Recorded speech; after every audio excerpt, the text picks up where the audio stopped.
Azərbaycan mədəniyyəti tarixində ilk musiqili səhnəciklər məşhur ədib Əbdülrəhim bəy Haqverdiyevin təşəbbüsü ilə Şuşa şəhərində göstərilmişdi.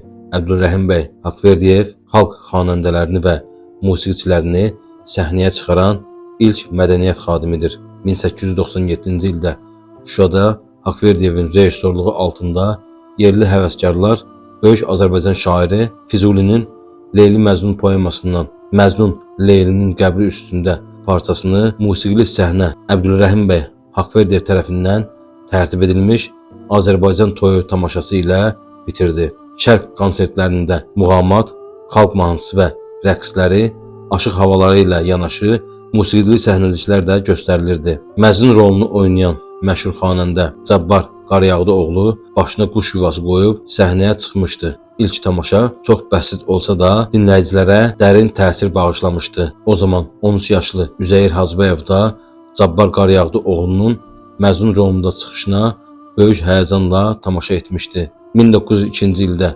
Şuşada Nizami Gəncəvinin Xosrov və Şirin poeması əsasında Fərhad və Şirin adlı musiqili səhnəcik göstərildi. Fərhad rolunda da Cabbar Qaryağdıoğlu oynadı. Bütün bu mədəni tədbirlər şərq konsertlərinin təşkilinə də müəyyən dərəcədə təsir edir, şərait yaradırdı. Azərbaycanda ilk şərq konsertləri 1901-ci ildə Şuşada, 1902-ci ildə isə Bakıda Əbdülrəhim bəy Haqverdiyevin rəhbərliyi altında təşkil edilmişdi. Əbdülrəhim bəy Haqverdiyev həmin konsertlərə Azərbaycanın ən yaxşı xanəndə dəstələrini və gülablı aşıqlarını dəvət etmişdi.